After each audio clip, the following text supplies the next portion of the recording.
Shalom les amis, shalom à tous et à toutes, bon après-midi. Bezrat Hashem, Bessoud Rabbeinu.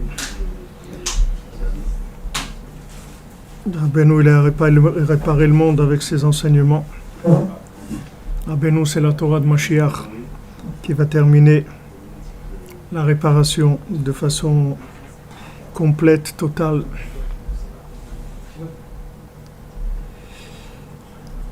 Alors on fait le shiur pour la guérison de tous les malades, parmi eux ceux qui ont été blessés à Méron, les Ilou Nishmat, les 45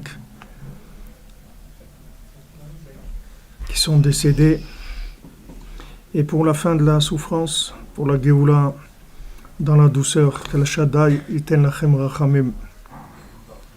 Alors dans la Torah, dans l'écouté Moharan, sur la Torah 56, on va voir maintenant, on a fini pas mal d'halachot, déjà de l'écouter halachot sur cette Torah.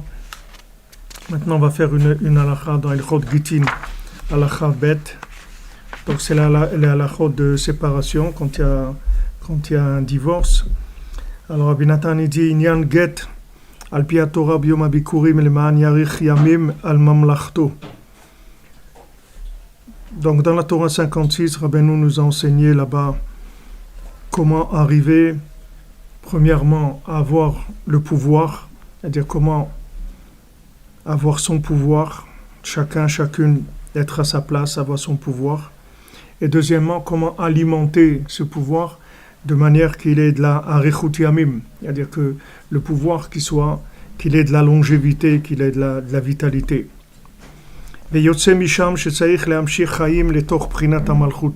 Donc Rabbeinu il dit qu'il faut emmener de la vitalité dans la Malchut. Alors comment on alimente le pouvoir? C'est par la Torah qui est le nom d'Hachem. Toute la Torah c'est le nom d'Hachem.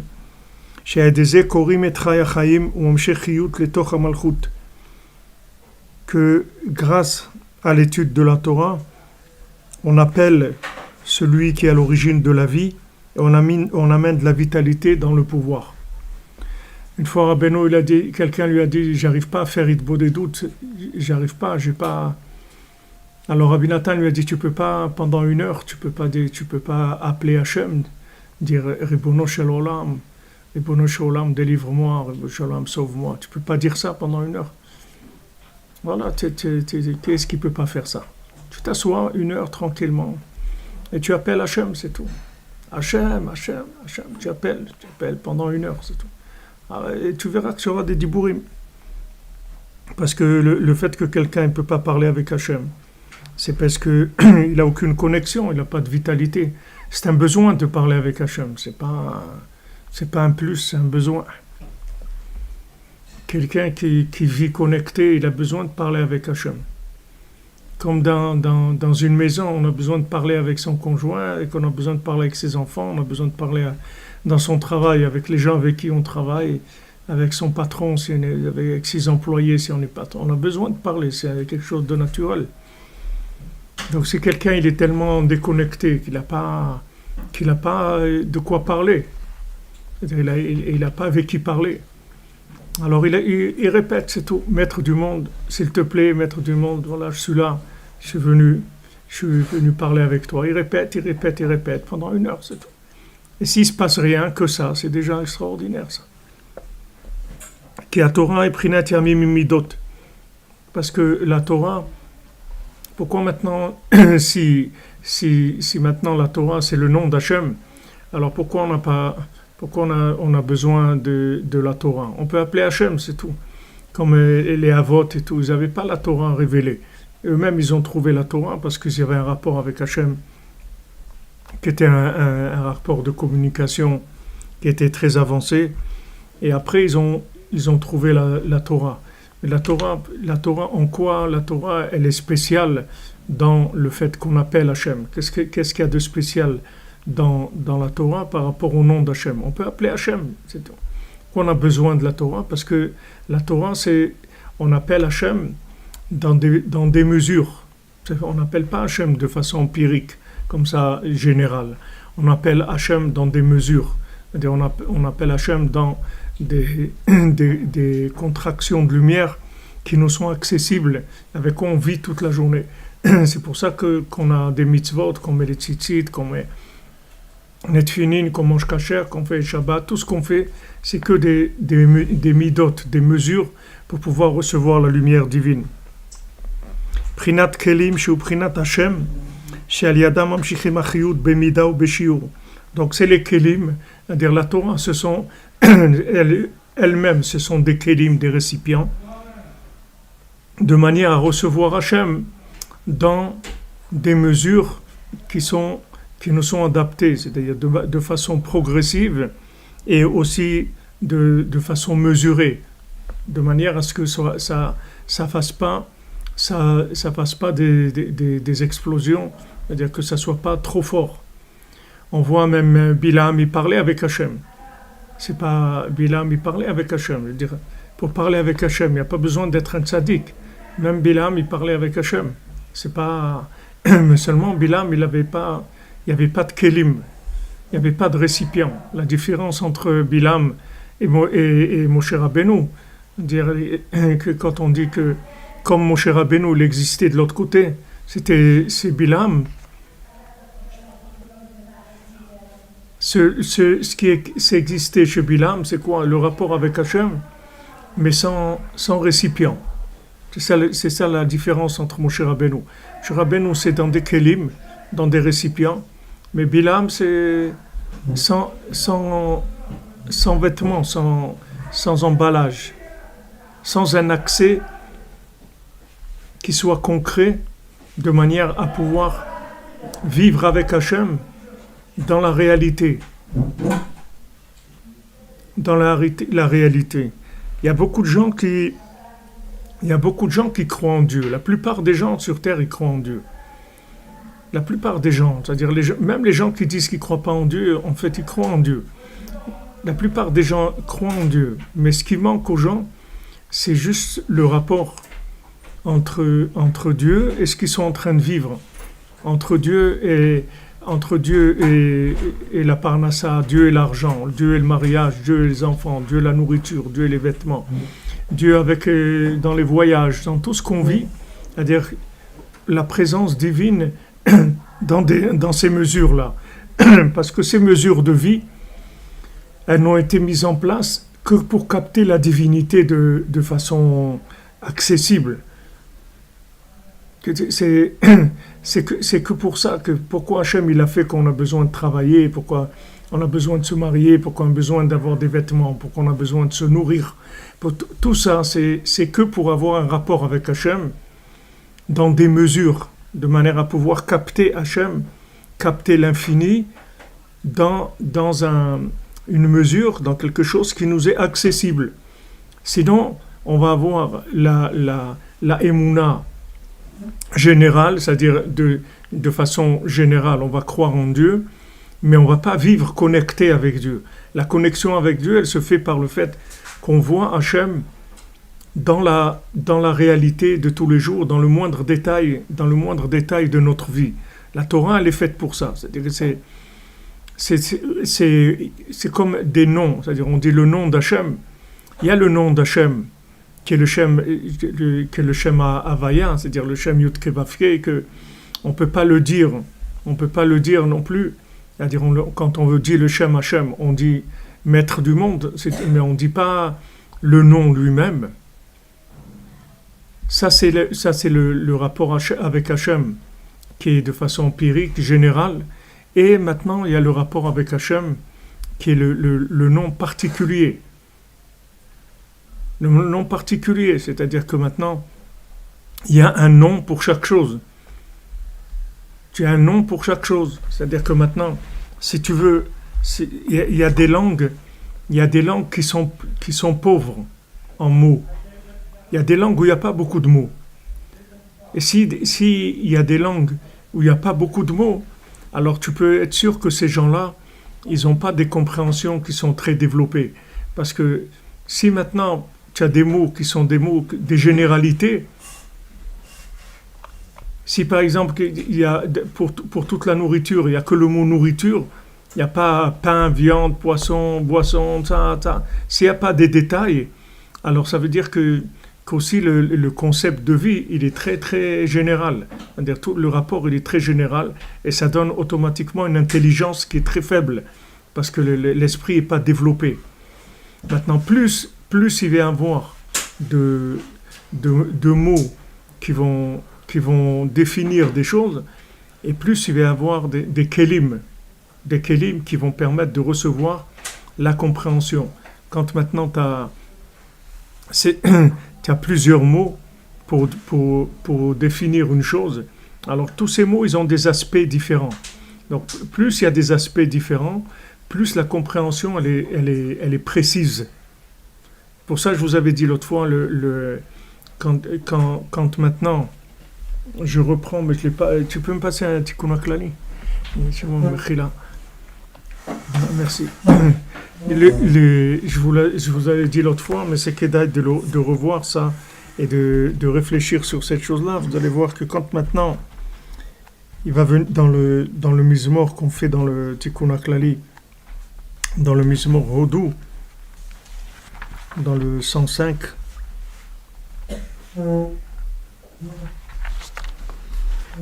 il y a un verset comme ça dans le Tikkun HaKlali. Ad et bo devaro. Ad, jusqu'à ce que ça vienne, être le moment bo devaro, qu'il y ait la parole d'Hachem. Quand viendra le moment où il y aura la parole d'Hachem, c'est-à-dire où la parole d'Hachem elle se révélera dans le monde, Imrat Hachem Tsarfat Hu, c'est-à-dire la parole d'Hachem, ça sera le français.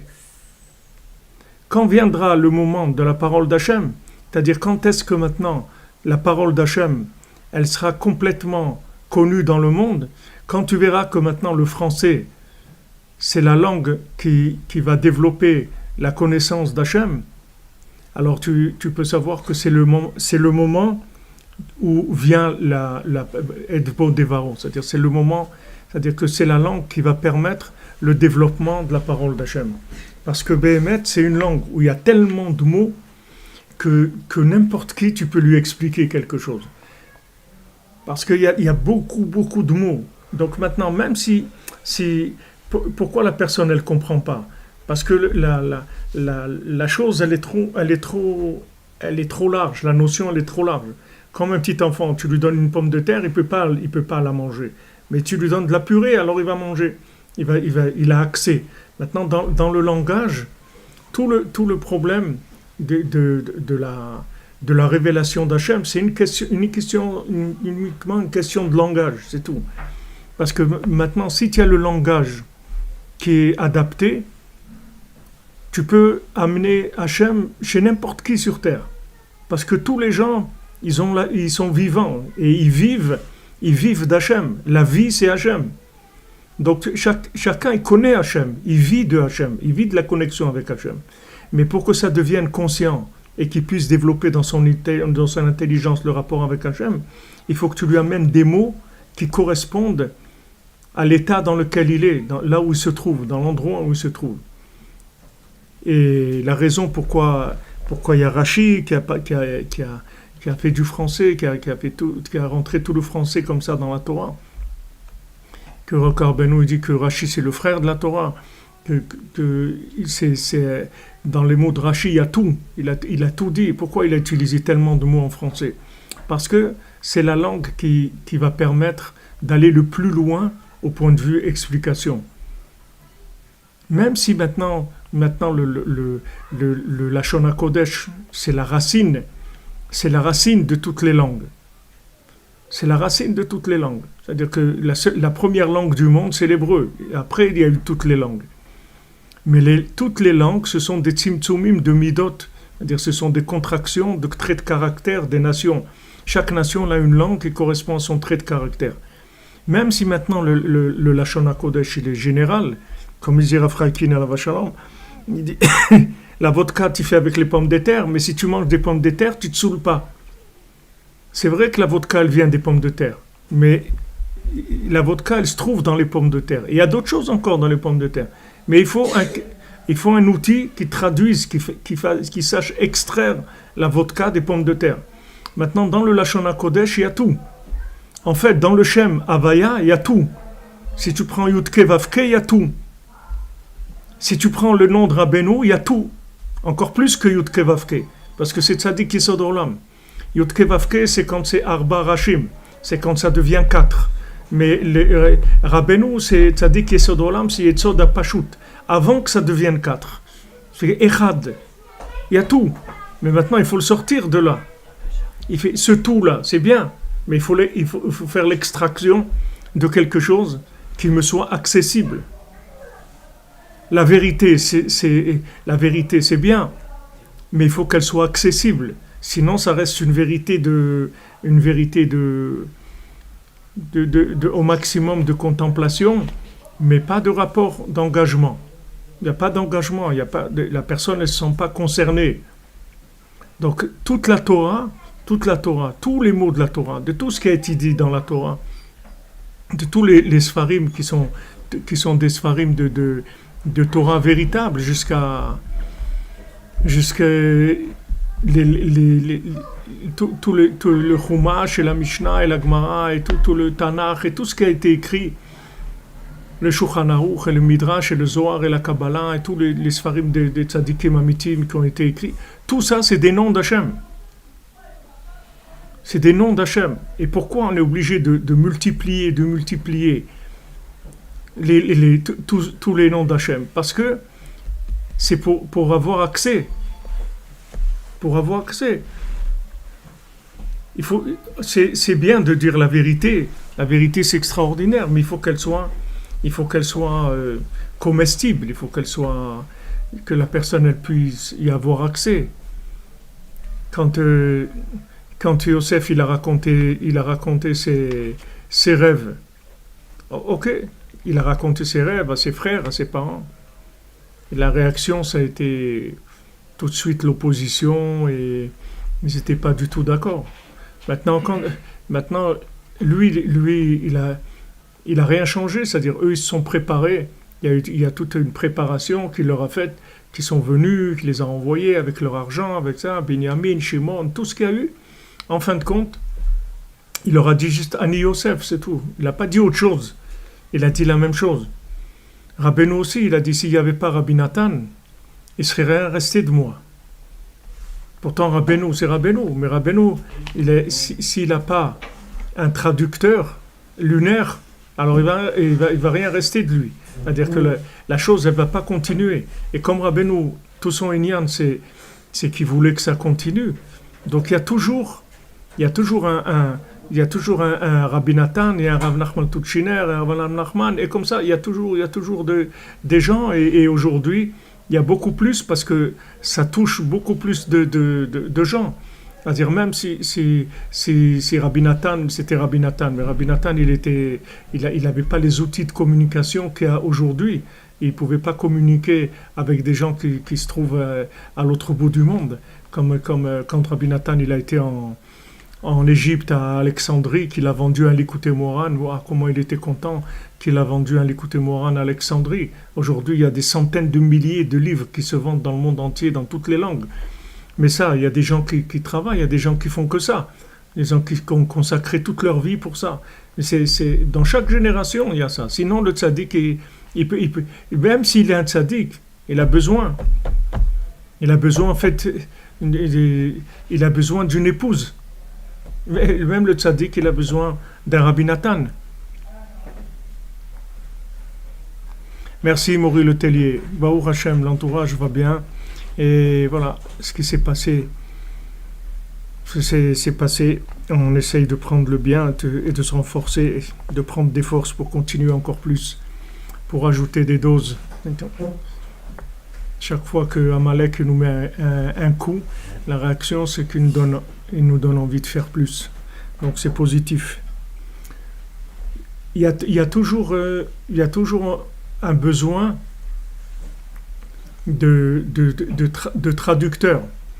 Une épouse, c'est la traductrice du mari. C'est-à-dire, elle traduit le message de son mari dans quelque chose de concret, qui soit compréhensible, et donc qui puisse donner des enfants. C'est pour ça qu'est-ce qui définit la judaïcité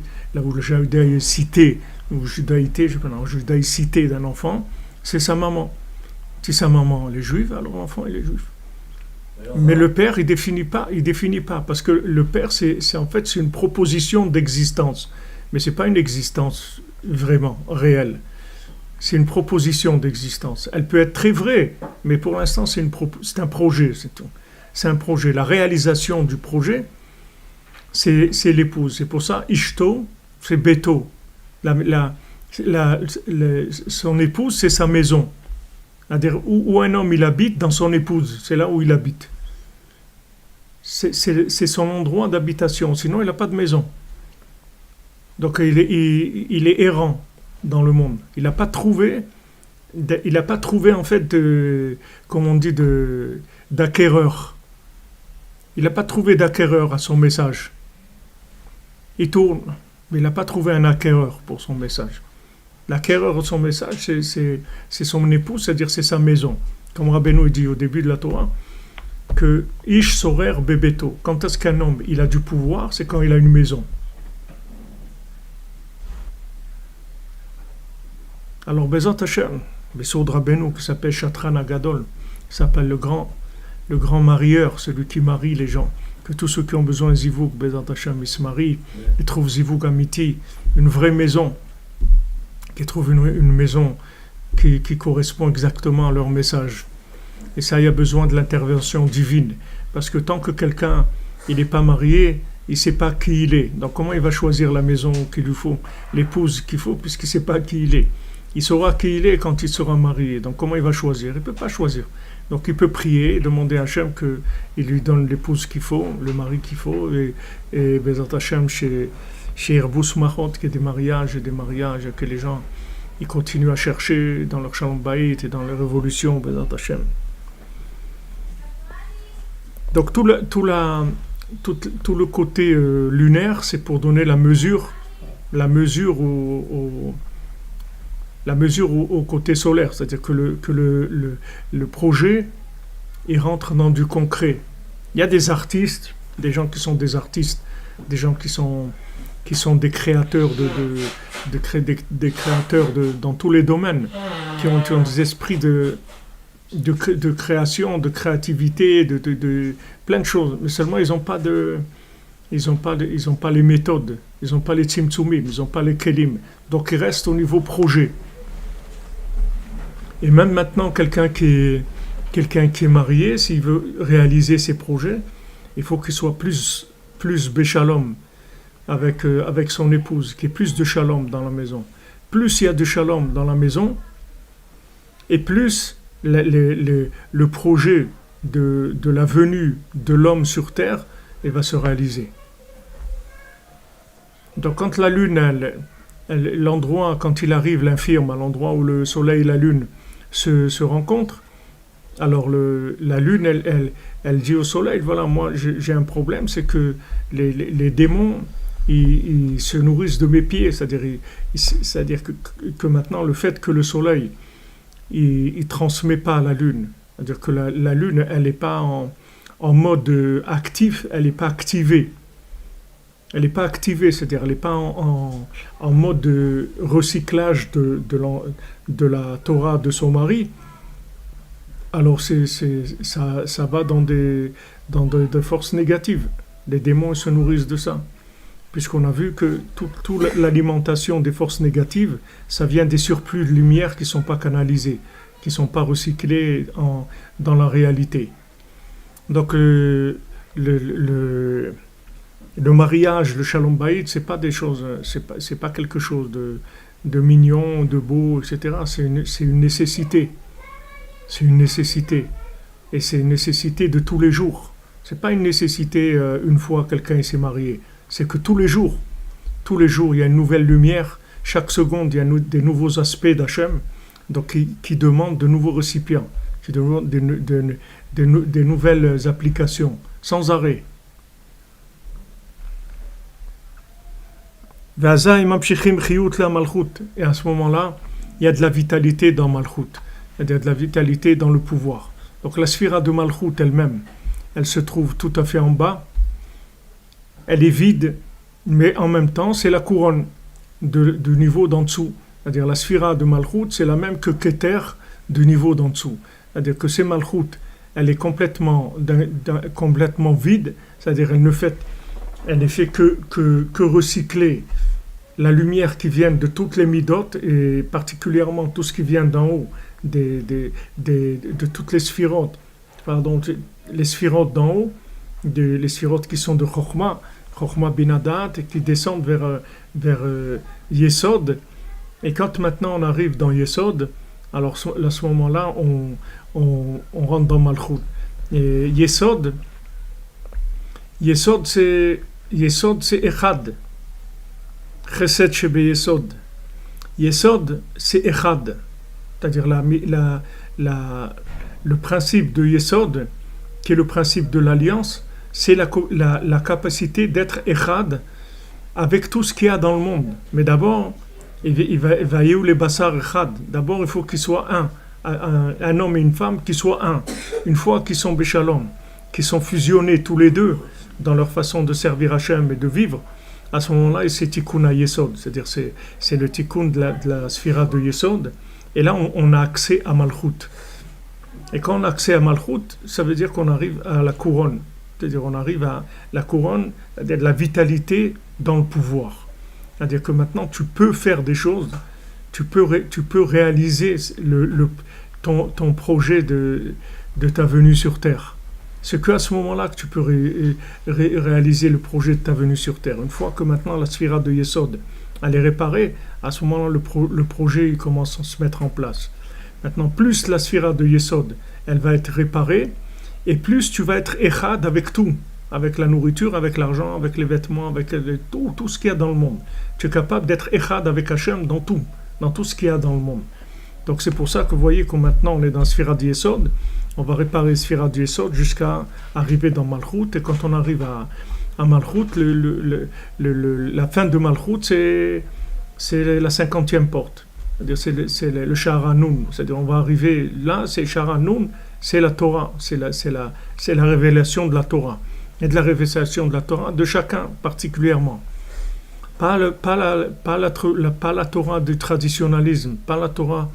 Traditionnalisme, ça veut dire que maintenant la personne n'a pas un rapport personnel avec la Torah, elle a un rapport traditionnaliste avec la Torah, traditionnel. C'est-à-dire c'est une tradition. Ne me croyez pas que les traditionnalistes, c'est que les gens qui sont traditionnalistes, qu'on appelle les traditionnalistes. C'est 99% des gens qui sont dans la Torah, ils sont des traditionnalistes. C'est-à-dire ils vivent une tradition de transmission de la parole divine et de la volonté divine, mais ils ne sont pas inclus dedans. Ils ne sont pas inclus dedans. Comme quelqu'un il a demandé à Rabbi Nathan, il a dit, il lui a dit, qu'est-ce qui est le plus important, c'est d'être attaché à la Torah ou d'être attaché à Moshe Rabbeinu, d'être attaché au tzaddik ou d'être attaché à la Torah. Alors Rabbi Nathan il lui a répondu, il lui a dit regarde, si quelqu'un il veut amener quelque chose au Mishkan, il est sincère, il veut participer au Mishkan, c'est-à-dire il veut participer à la création de la maison d'Hachem. S'il amène quelque chose au Mishkan de par lui-même, ça ne va pas avoir tellement d'importance parce que il n'y a pas un endroit. Il ne connaît pas l'endroit où mettre ça. Il ne sait pas où placer cette chose-là par rapport à tout le Mishkan. Mais si maintenant il donne ce qu'il veut donner, il le donne à Moshe Rabbeinu. Moshe Rabbeinu, lui, il construit le Mishkan. Lui, il construit le Mishkan en permanence. Qu'est-ce que ça veut dire qu'il construit le Mishkan en permanence? C'est-à-dire Moshe Rabbeinu, il sait exactement chaque chose où il faut la mettre. C'est-à-dire chaque apport de chacun, il sait exactement où il faut le mettre. Si quelqu'un il a fait une prière, il a fait une étude, il a fait une bonne action, il a fait une tzedaka, il a fait un chesed, il a fait ce qu'il a fait de bien, le tzaddik il sait placer ça dans le puzzle du Mishkan général. Il sait où mettre la chose exactement. Merci à LH, qu'Hachem vous bénisse à vous aussi, Bézant Hachem, toujours avec Rabbeinu.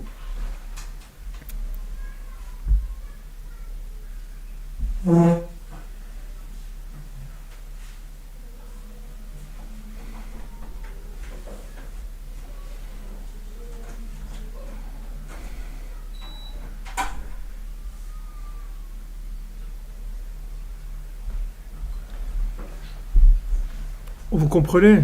C'est-à-dire que maintenant, le, le, toute la grandeur, toute la grandeur du tzaddik, c'est la maîtrise des tzimtzumim.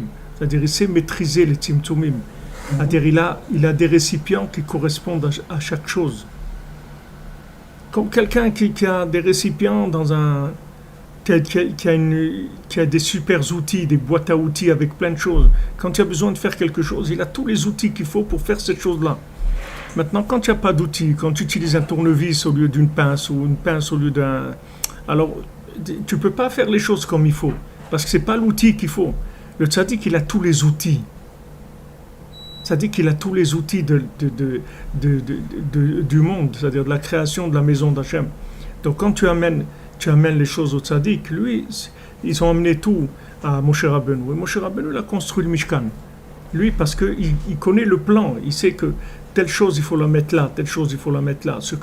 Celui qui a amené ça, alors il sait le placer. Mais quelqu'un qui veut amener lui-même les choses au Mishkan, il n'a pas où placer les choses. Merci Israël, que Hachem te bénisse pour le Mishkan, amen, amen. Que Hachem vous bénisse, Be'atzlacha les amis. Alors maintenant, la vitalité, c'est... Tu peux laisser le Mazgan, le Shimon, parce que c'est... La vitalité qu'on amène dans la Malchout, c'est qu'il faut avoir le message adapté, le langage adapté, la mesure adaptée. Si tu as la mesure adaptée, tu obtiens le résultat. Tu n'as pas la mesure, ça alimente les clipotes. Ça va dans la clipa. Il y a pas ça donne pas de la vitalité. Maintenant, la vitalité, qu'est-ce que c'est? C'est le da'at, c'est la conscience. Le da'at, c'est d'être mechaber les fachim, c'est-à-dire le nyan de da'at, c'est de vivre les deux mondes en même temps, de façon tout à fait en harmonie, de vivre le olam haba avec le olam hazé, de vivre les deux en harmonie. C'est ça le da'at.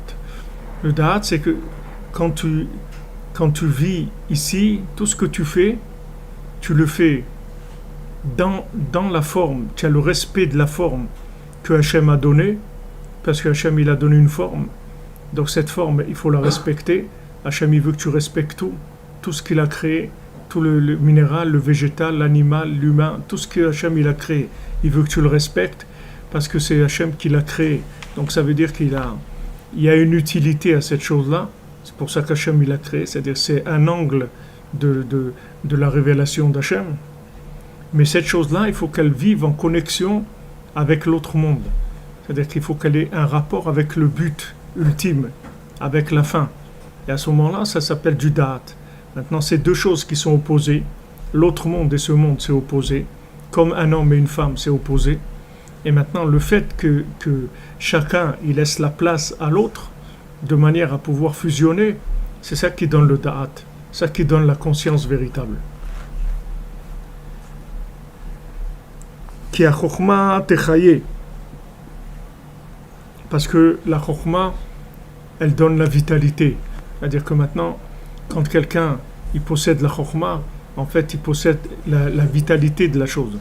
Chaque chose, elle a une vitalité divine. Dans celui qui a la chokhma, il est conscient de la vitalité divine qu'il y a dans chaque chose. Maintenant, le da'at, c'est quoi? C'est que maintenant, on sait que comme même des situations extrêmes d'obscurité, comme ce qui s'est passé là à Méron, c'est aussi une manifestation d'Hachem. C'est aussi une manifestation. C'est pas une panne. Il n'y a pas eu une panne. Il n'y a pas de panne chez Hachem. Il n'y a pas de la panne. Il n'y a pas un moment où stop, ça s'arrête. Là-bas, il n'y a pas. Hachem, il est partout. Hachem, il est partout. Même quelqu'un qui va dans une maison d'Avodah Zara, là-bas aussi, c'est Hachem qui prie. Seulement, il ne le sait pas, c'est tout. Mais là-bas aussi, c'est Hachem, parce que sinon, ça n'existerait pas. Donc maintenant, plus tu as de da'at, c'est-à-dire plus que tu es capable de vivre les deux en même temps, c'est-à-dire en même temps le but extrême qui est l'autre monde, et en même temps sa manifestation dans le respect de la forme par laquelle il se présente dans ce monde, plus tu es capable de joindre ces deux-là, et plus tu es capable de voir Hachem partout. Parce que tu as l'habitude de gérer ces deux choses-là en même temps. Alors plus ton degré de mariage, il est élevé, c'est-à-dire de Shalom Bayit, il est élevé, de fusion du couple, elle se fait dans le but, c'est-à-dire comme Rabbeinu l'a dit, pourquoi vous ne voulez pas que vos femmes soient des chassidot, tout ce que Rabbeinu a parlé du Shalom Bayit, plus maintenant le niveau de Shalom Bayit il est élevé, et plus dans la vie concrètement, tu vas trouver Hachem dans tout. Donc quand la Gemara elle te dit que maintenant toute la bracha qu'un homme il a, toute sa parnassa et tout, c'est pour son épouse et ses enfants, ça veut dire que maintenant, si tu veux avoir la bracha dans la parnassa, ça dépend de ton degré de Shalom Bayit en fait. Shalom Bayit, ça ne veut pas dire que ne pas se disputer. Ça aussi, c'est un niveau. Mais ce n'est pas que ça. C'est pas que ça, Shalom Bayit. Shalom Bayit, c'est de la fusion dans l'idéologie. C'est-à-dire la fusion dans le concept d'Hachem. C'est-à-dire que le concept d'Hachem, c'est le même dans la maison. C'est-à-dire la conception qu'il y a dans la maison d'Hachem, elle est echad. Et ça amène la parnassa. C'est ça qui est le tikkun de la parnassa. Pourquoi? Parce qu'on a vu que l'argent, c'est le numéro 1 de la Avodah Zarah. C'est-à-dire que si tu veux placer Avodah Zarah, l'argent, le numéro 1 au hitparad de la Avodah Zarah, c'est l'argent. Pourquoi c'est l'argent? Parce que l'argent, c'est là où c'est le plus difficile d'avoir de l'argent connecté. C'est le plus difficile. Regarde Hachem, pourquoi Hachem il a demandé que tu donnes le maaser? Pourquoi il te dit donne 10% de ce que tu gagnes? Parce que sinon, tu ne peux pas. C'est-à-dire l'argent, le reste, Hachem, il ne va pas te demander. Tu ne vas demander, il ne te demande pas donne-moi 10% de ce que tu as écrit ou de ce que tu as pensé, ou si tu as composé une musique, il ne te dit pas donne-moi 10% de la musique. Hachem te demande donne-lui 10% de l'argent. Pourquoi? Parce que ces 10%-là, si tu ne les donnes pas, tu ne peux pas trouver Hachem dans les autres 90%. C'est impossible. Tu ne peux pas, parce que c'est trop dangereux. L'argent, c'est le domaine le plus dangereux qui est, parce que c'est un pouvoir. Si ce n'était pas un pouvoir, il n'y a pas de problème. Excuse-moi, Rav, c'est important. Ça veut dire que la parnassa, en partie, elle vient du fait qu'on a la même vision spirituelle avec sa femme. Ouais. Qu'on s'est inclus. Ouais. Qu'on est inclus dans un projet commun de servir Hachem. Que le projet qu'on a de servir Hachem, il est commun. Et c'est pour ça que Rabbi Nathan, Rabbi Nathan au début, il avait des problèmes terribles avec sa femme. C'est-à-dire sa femme, elle voulait divorcer. C'est son beau-père qui l'a empêché. Il lui a dit, est-ce que ton mari, il étudie plus depuis qu'il est Breslev? Elle lui dit, il n'arrête pas. Il lui dit, alors, va dans la rue, avec ton nez, tu frottes le parterre pour emmener de la parnassa à la maison pour un mari comme ça. Et voilà, petit à petit. Après, c'est devenu sa compagne véritable. C'est-à-dire c'est celle qui était complètement avec lui dans toute sa avoda. Mais au début, c'était difficile. Et il y a d'autres, comme il dit Moshe Chinkes, c'était le contraire. Au début, il avait beaucoup de Shalom Bayit et il a détruit son Shalom Bayit. Parce que il n'a pas... Il y a des gens qui commencent ensemble et il faut après qu'ils développent et qu'ils continuent. Et des gens, c'est le contraire. Ils commencent... C'est-à-dire, des fois, ils commencent ensemble, mais ils se trompent. Alors, des fois, il y en a un qui se rend compte au milieu de la route qu'ils se sont trompés et il dit, bon, il faut revenir vers Hachem et tout. Et l'autre, il n'est pas conscient. Il dit, mais moi, on ne s'est jamais marié pour ça. Maintenant, tu as envie de faire... Tu es devenu Breslev, tout ça, mais moi, je ne veux pas te suivre là-dedans. C'est là où le travail commence. C'est là où ça devient intéressant. Comme ils disent les vendeurs, c'est quand le client il dit non que ça devient intéressant, la vente. Sinon, ce n'est pas un acheteur. C'est-à-dire que tu vas lui vendre le minimum, mais tu ne vas pas arriver à placer un bon truc. Mais celui qui dit non, tu peux lui vendre 10 fois plus que ce que tu aurais vendu à quelqu'un qui dit oui. Donc c'est ça aussi, quand c'est plus maintenant c'est loin, et plus ça veut dire que la construction elle est énorme. C'est-à-dire que le résultat il est énorme. Il va y avoir des résultats énormes. En tout cas, celui qui celui qui veut de la parnassa, c'est là où elle est la parnassa. Parce que la avodah zara, c'est-à-dire de l'argent, c'est l'indépendance. C'est-à-dire c'est la vie indépendante. C'est ça l'argent. C'est-à-dire j'ai pas besoin de prier, j'ai pas besoin de demander à Hachem, j'ai de l'argent. Donc j'achète ce que je veux, je fais ce que je veux. C'est le principe de l'argent, c'est ça. Une fois il y a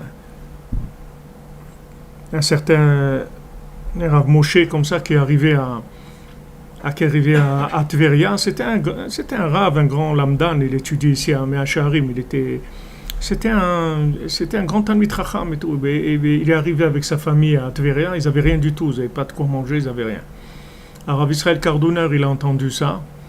Alors maintenant, Rav Israël Karduner, il a pris tout l'argent qu'il avait à la maison. Lui, il avait une femme, des enfants, un truc. Il a pris tout son argent qu'il avait. Il lui a amené. Alors l'autre, il était très content et tout. Après, il parlait, il disait aux gens, ouais, je savais pas, il y a un millionnaire ici, Rav Israël Karduner et tout. Qu'est-ce qu'il m'a donné? Il m'a donné une somme énorme et tout. Alors les gens lui ont dit, mais c'est pas un millionnaire du tout. Il n'a pas de quoi lui-même, il n'a pas de quoi manger. Quand il a vu ça, c'est Rav Moshe là. De ça, il est devenu un Breslever. Il a dit quoi? C'est ça, Breslev, quelqu'un il est capable de donner ce qu'il n'a pas. Alors ça veut dire que c'est ça le Hémet. Il devient un Breslever, se rapprocher de Rav Israël Berodesser, de Rav Israël Karduner. Après ils sont venus à Yerushalayim, c'est devenu un Breslever, il était avec eux tout le temps. C'était un grand Talmid Chacham, mais il a vu quelque chose comme ça, ça y est. Parce que il n'y a pas plus fort, à dire comme vérité que ça. Quand tu vois quelqu'un que l'argent pour lui, même qu'il a besoin, ne parlons pas qu'il n'a pas besoin. Quand Rabbi Nathan il a voulu construire la synagogue de Ouman, Rabbi Nathan il était seul parce que la conscience qu'il avait Rabbi Nathan de Rabbeinu, il n'y a personne qui l'avait. Donc il n'y a personne qui pensait, bon, ok, il va faire une synagogue à Ouman, il va faire le Mishkan, il va faire quelque chose. Ok, c'est un truc, ok, c'est bien de faire une synagogue, mais il ne savait pas ce que ça voulait dire. Ils ne savaient pas qu'est-ce que c'est le Kloïs de Ouman, là où ils allaient faire Rosh Hashanah. Personne ne savait ça. Personne ne connaissait le côté éternel de ce que c'était Rabbeinu. Il n'y a que son épouse, c'est-à-dire spirituelle, il n'y a que Rabbi Nathan qui savait qu'est-ce que c'était Rabbeinu. Donc lui, il ne savait pas comment faire, parce que en fait, il veut vendre une marchandise, personne n'en connaît la valeur. Donc, comment il va faire? Tu viens, tu vends un diamant, des gens qui ont l'habitude d'acheter des trucs en plastique. Ils ne savent pas. Tu vas demander, tu vas dire ouais, ça coûte très cher et tout. Ils ne savent pas, ils ne connaissent pas la valeur. Donc ils ne savaient pas par où commencer, Rabbi Nathan. Et il y avait un Breslever qui avait... Il avait vendu tout ce qu'il avait et il devait maintenant, avec cet argent-là, il devait commencer une nouvelle affaire. Mais il avait vendu tout ce qu'il avait, il n'avait plus rien, pas de meubles à la maison, plus rien, il avait tout vendu pour commencer une nouvelle affaire. Et quand Rabbi Nathan il est passé chez lui pour demander de l'aide pour le Kloïs, alors il a sorti l'argent qu'il avait, il a donné tout à Rabbi Nathan. Et Rabbi Nathan, il ne voulait pas prendre. Rabbi Nathan, son calcul, c'était comme ça. Il dit maintenant, si je prends cet argent-là, ça veut dire je lâche ce bonhomme-là et sa famille dans la pauvreté. Je ne sais pas qu'est-ce qu'ils vont devenir. D'un autre côté, si je prends cet argent-là, dans sa spiritualité, je lui ai donné un niveau de réparation que jamais il aura. Parce que ça va être lui, en fait, les fondements même de toute la synagogue de Ouman, avec tout ce qui va se passer, en fait tout le mouvement Breslev, toute la continuité de Rabbeinu.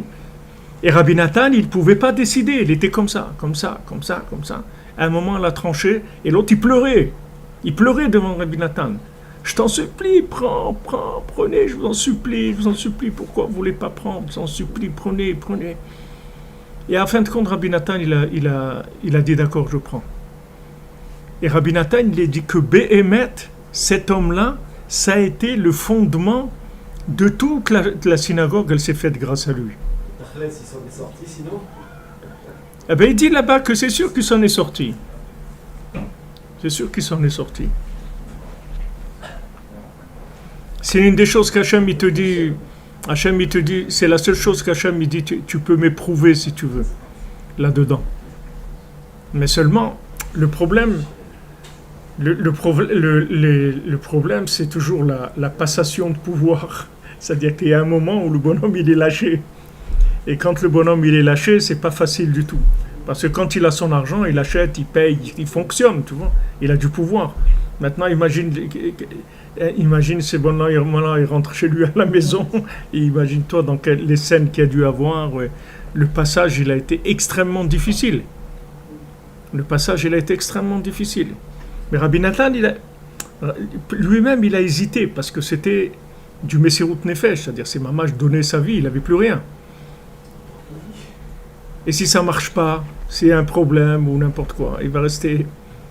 Et à un moment, Rabbi Nathan, il a tranché.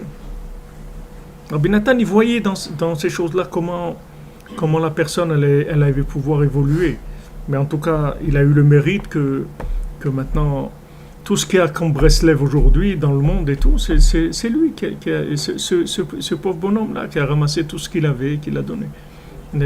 C'est-à-dire qu'il a eu une inspiration divine. Une inspiration divine, parce qu'après les dividendes de ça spirituel, c'est jusqu'à l'infini. Aussi, il y avait une fois quelqu'un, un ami qui était un ami de Rabbi Nathan, quelqu'un qui était très proche de lui, qui a été habité dans une ville, Molov, je sais pas comment s'appelait cette ville. Et là-bas, il a commencé à faire du commerce et il a emprunté de l'argent, il a commencé à faire du commerce et tout, mais le pauvre, ça n'a pas marché, il a perdu tout son argent, et il s'est endetté, il n'avait plus rien, etc. Donc comme il était endetté, qu'il y avait des gens qui tout le temps, il s'est sauvé, et il a dit je vais partir, je vais me sauver d'une ville à l'autre, comme il y a des gens qui doivent de l'argent et tout, qui se cachent, ils se sauvent. Alors sur la route, il est passé par Breslev, il savait qu'il avait Rabbi Nathan, son ami et tout. Alors, quand Rabbi Nathan il l'a vu, il l'a invité, il a dit viens à la maison pour Shabbat, etc. Et en parlant avec lui, Rabbi Nathan il lui a demandé comment ça va, etc. Alors, il lui a raconté toute son histoire. Il a dit voilà, maintenant la seule chose que je fais, que je peux faire, c'est ça. Je voyage de ville en ville, je me sauve, etc. Rabbi Nathan lui a dit c'est pas ça que tu dois faire. Il dit parce que si tu te sauves, tu vas aller dans des endroits, les gens ils te connaissent pas. Donc comme les gens ne te connaissent pas, ils vont se méfier de toi. Il n'y a personne qui arrive comme ça, et quelqu'un de bien qui arrive comme ça, qui sort de l'obscurité. Il dit même les gens de ta famille, quand ils vont savoir si tu as de la famille quelque part, quand ils vont savoir que tu es venu pour leur demander, ils vont te dire bonjour, il lui a dit Rabbi Nathan du bout des doigts, comme ça, ils vont te dire, et peut-être ils t'inviteront une fois à manger, mais sûrement pas habiter chez eux, etc. Il dit, tu ne vas pas faire comme ça, retourne dans ta ville. Tu vas directement à la synagogue. Là-bas, le shamash de la synagogue, il te connaît. Il sait que tu étais quelqu'un de bien, qui avait une situation, etc. Donc il va te débrouiller à manger, il va te donner un petit coussin pour dormir. Tu restes à la synagogue. Et maintenant, on va venir, ta famille, les gens à qui tu dois, ils vont t'insulter, te crier, tout, tu ne réponds pas, tu ne dis rien du tout. Et après, Bezrat Hashem, il va t'aider, tu vas t'en sortir. Il a fait comme ça. Il s'est mis à la synagogue, il faisait que prier, étudier toute la journée, il dormait là-bas. Et le shamash, il l'a reçu avec amitié, il s'est occupé de lui.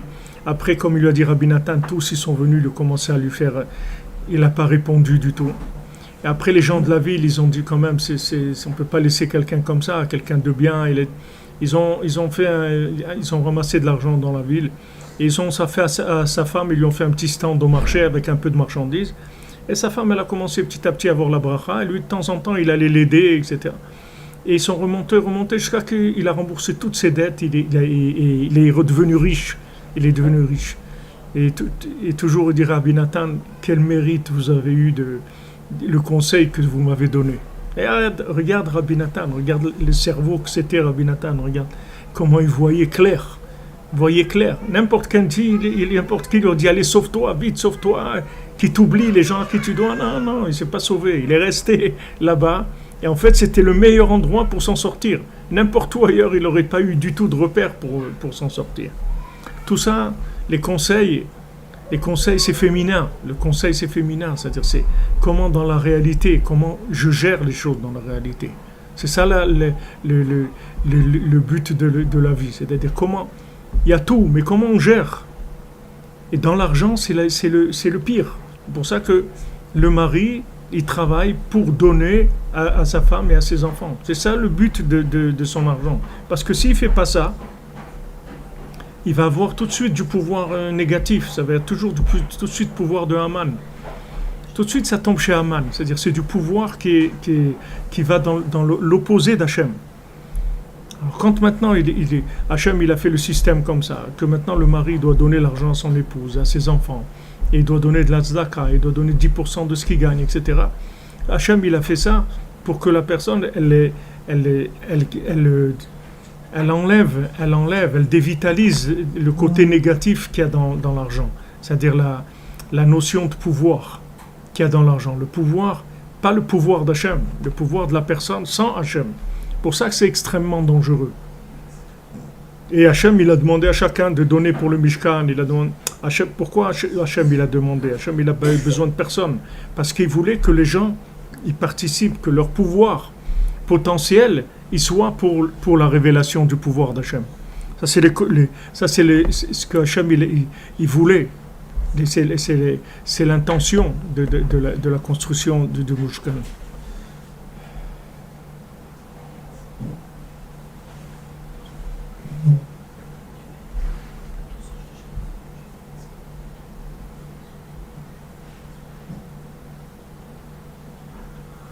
C'est vrai, quand vous dites donner son argent, c'est donner sa vie, mais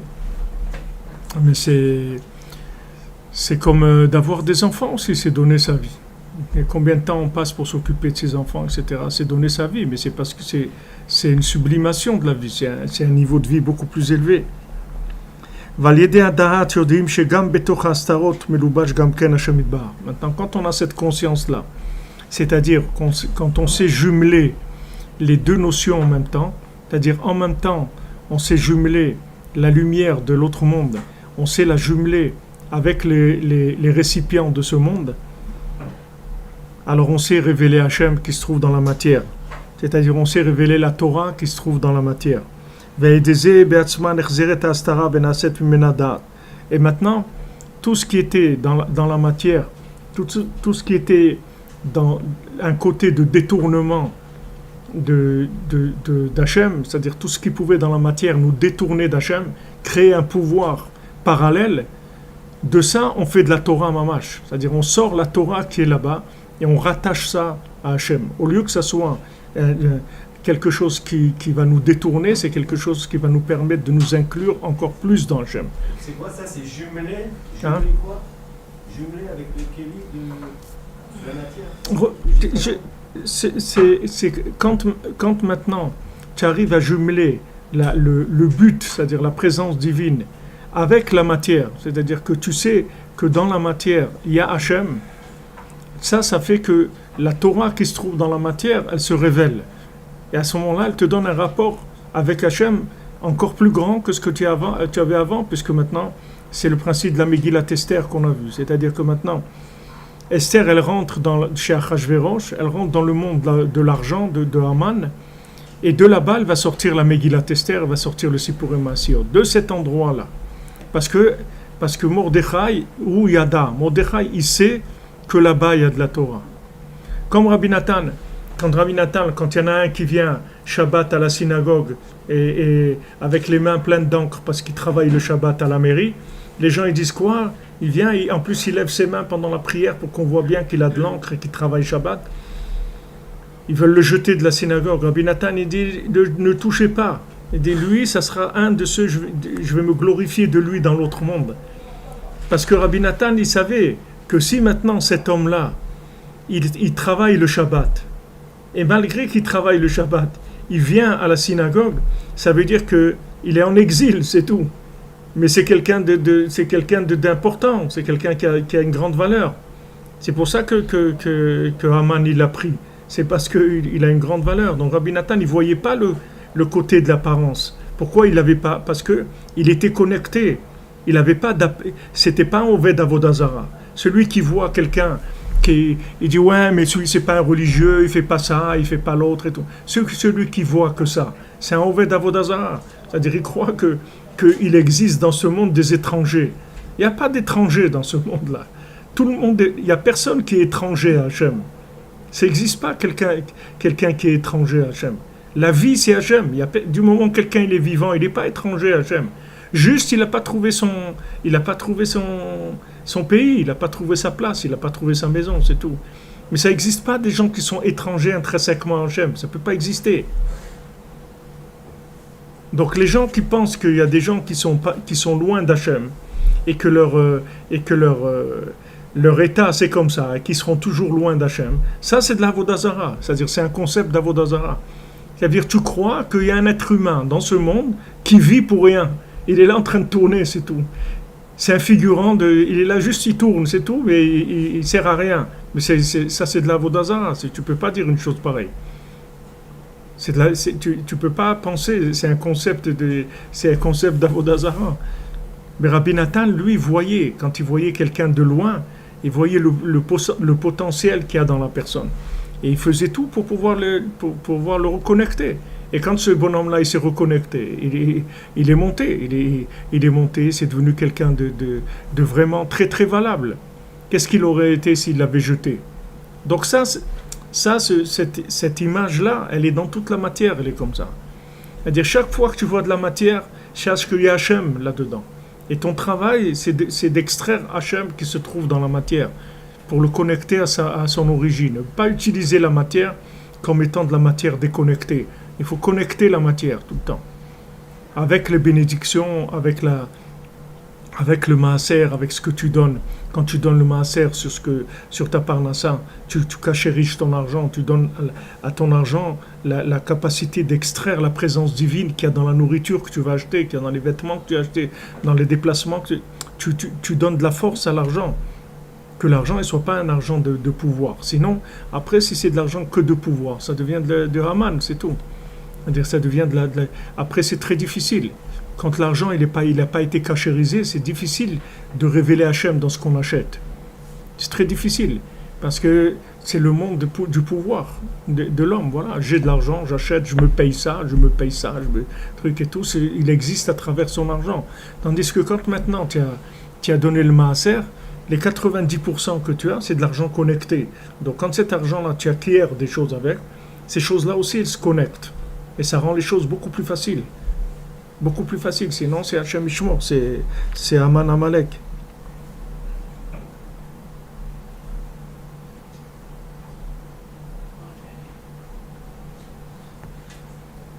Donc après, Bezrat Hachem, on continuera, on va rentrer dans le Nyan du Get, c'est-à-dire qu'est-ce que c'est le Nyan du divorce, et automatiquement bien sûr il va parler aussi du mariage, ce que c'est. Mais j'ai prinat get ou prinat shemegali na Torah melubeshet betoch prinat astarat panim ki haisha hi prinat malchut vekol chiyuta al yedei baala shemamshich la chiyut hainu da'at. Bezrat Hashem, on continuera demain. Be'atzlacha les amis, que des bonnes nouvelles. Amen.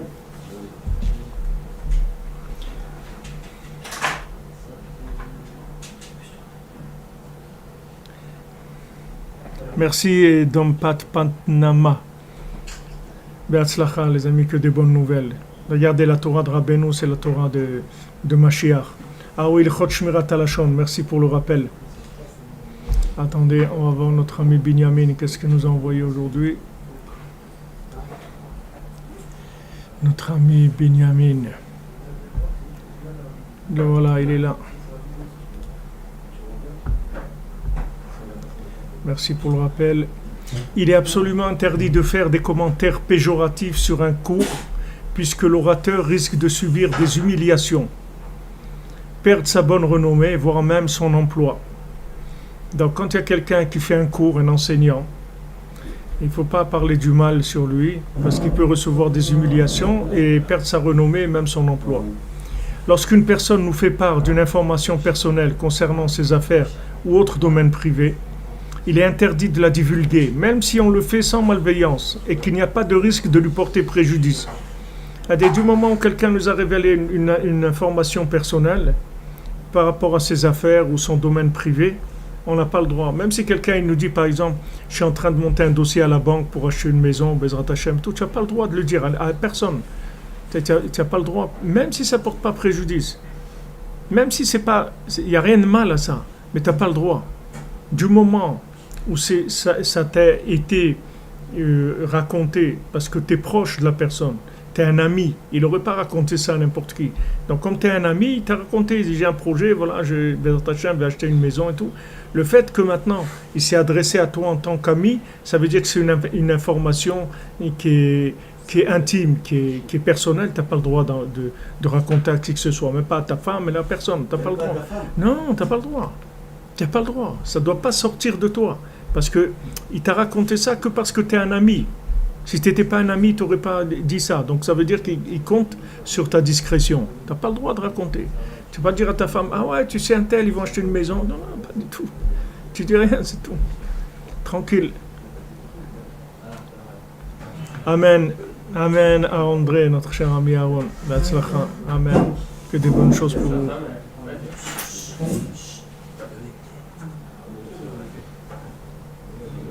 Non, c'est pas secret. Je vous demandais ici, il ne parle pas de secret. C'est pas quelque chose de secret. C'est une information personnelle. C'est tout. C'est pas secret, c'est personnel. Mais le fait que c'est personnel, ça veut dire que c'est secret en fait. Amen, amen. Merci, Manrotstrup. Que Hachem vous bénisse à tout le cordonnier et qu'on arrive à rentrer tout le monde entier dans la cordonnerie, Bezat Hachem, dans la joie et la facilité.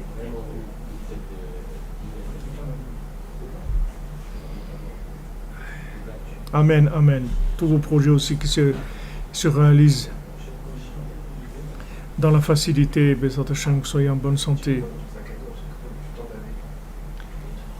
Ilan Raphaël Ben Nicole, qu'il ait des bons résultats, Bezat Hachem, et rien de grave, que du bien, Bezat Hachem. Merci Aslan Klabi pour ton témoignage. On avance, Bezat Hachem, la cordonnerie avance, Rabbeinu il avance. Rabbeinu c'est les enseignements de la délivrance, c'est les enseignements du Mashiach.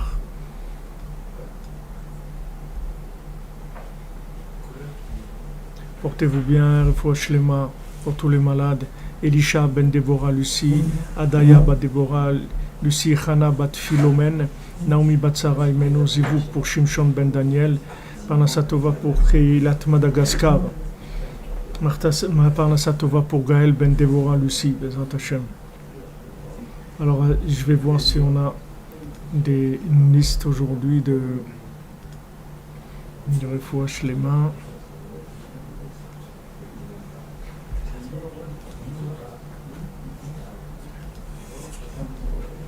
Si vous devez y aller, allez-y, parce que là, j'ai des nombres de... Allez, porte-toi bien. Matzlacha. Voilà, on a des bons machins, des élèves de haut niveau.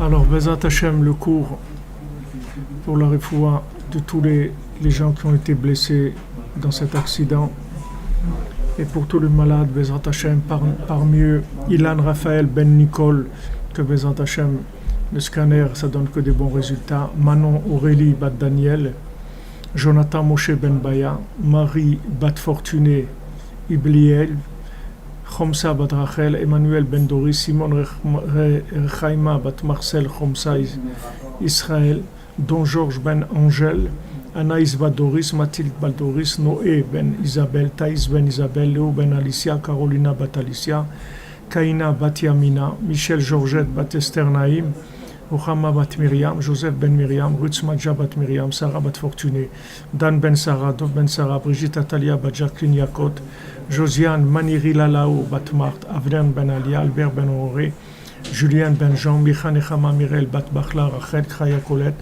Adam Ben Rivka, Philippe Yitzhak Chaim Ben Magi Maïsa, Christophe Ben Al Gaël, Chana Bat Prina Kota, Tzipora Bat Chaya Kamra, Sonia Sarah Bat Berta Chaya, Léali Bat Sonia Sarah, Elisa Bat Betania, Julien Ben Betania, Benjamin Michael Ben Lucien Dvorin, David ben Lucien Dvora, Aya Aurelia bat Katia, Alexia Ziva bat Evelyne, Pascal Henri ben Chava, Virginie Camille bat Esther, Emmanuel ben Kamar Levana, Patricia Sarah bat Léa Louise, France Gemara bat Léa Louise, Sarah Ferrara bat Rachel Uzan, Gabriela Esther bat Diane, Yosef ben Léa, Esther bat Luna, Maurice Moshe ben Sarah Imenu, Yal Odette Kamuna bat Emma, Meir ben Odette Kamuna, Emma bat Jacqueline, Charlie ben Rivka, Chavaléa bat Esther, Viviane bat Emilie Assal, Roger Mordechai ben Suzanne, Marine Fawa bat Jacqueline Mazalta, Shmuel Ebi Moshe ben Ruth Fortuna Ella, Paulette Gabriel bat Henriette, Greta bat Mirela, Yehuda ben Simi, Dvir Shneor ben Rachel Nechama, Yaakov Pessah ben Tsuriundi, Chaim David Israël ben Rivka, Fatma bat Mesoda, Israël bat Sol, Sol bat Rana, David ben Esther, Shmuel Raphaël ben Esther, Moshe ben Esther, Liora bat Esther Amélie, Myriam bat Marcel, Steve ben Myriam, Patricia Sarah bat Léa Louise, Shlomo Norbert Ulman ben Esther, Shoshana Varda bat Mesoda, Ariel Camus ben Shoshana Varda, Patrick Benjamin Shimon ben Sultana, Simcha bat Esther, Chaim David Israël ben Rivka, Shalom ben Chassiba, Chaim Moshe Perez ben Phoebe, Charles ben Amou ben Fanny, Emmanuel ben Gisèle Sultana, Suzanne bat Cécile Frera, Laurent Sultana bat Rachel, Mordechai ben Rachmouna Lydie, Joseph Franck ben Sarah, Jeanne Alexandra bat Sarah, Lionel ben Rose, Sylvie bat Esther, Jonathan David ben Joël Myriam, Jacques Ruben ben Joël Myriam, Elsa Emmanuel Malka bat Patriatia Sarah, Tafat Lanaya bat Kaina Nabila, Nabila Kaina bat Ola Aldria, David Yosef ben Simcha, Chaim Nachman Wolf ben Rivka Sarah Chana, Shoshana Varda bat Mesauda, Ariel Camus ben Shoshana Varda, Patrick Benjamin Shimon ben Sultana, Jacques ben Esther, Alain ben Esther, Sultana Shirel bat Yakot, Yona ben Esther, Israël Yitzhak ben Fortuné, Dan ben Raz ben Rosa ben Amor, Riel ben Mazal, Shlomo Dov ben Zala Cohen, Richard Partouche, Yosef ben Myriam, Alain ben Esther, Jason ben Sylvia, Tiven ben Sylvia, Sébastien David ben François Sarah, Elou Nishma de 45 qui sont décédés à Méron le jour de l'Akba Omer, aussi de Marie Bat Fortuné El Bliel, Mandré Mordechai Raphaël ben Arachmouna Lidi, Dan Shlomo Ktorza, Pijan ben Bart, Honoré Bat Marie-Claire, Shalom ben Chana, Rachel Nechama Bat Nina, Odélia Bracha Bat Esther, Varda Roselyne Bat Mesoda Odette, Mirabel bat Berthe, Paulette Gabriela bat Henriette, Myriam Mireille bat Louise Aziza, Esther bat Batia, Abraham ben Menaché, Daniela bat Suzanne, Charles Shalom ben Chaim Genassia, Mesoda Val bat Mazal Tov, Marie Sarah bat Abraham Duarte, Yeshua Delouz ben Abraham, David Shlomo ben Zaken Baruch Alexander Halevi, Yitzhak Fedida. Voilà les amis, que des bonnes nouvelles. Les gens qui manquent dans la liste, j'ai une autre liste et il faut que je la reprenne. Portez-vous bien, que des bonnes nouvelles. On se retrouve à 4 heures pour un Massiot. Merci d'être là les amis. J'aime vous bénisse à tous et à toutes. Bessoud Rabbeinu Akadosh, tout ce que vous avez besoin. La santé, les ivougim et la parnassa et la joie de vivre et la confiance en vous. Les conseils de Rabbeinu, c'est la Géoula, c'est la délivrance, mamash.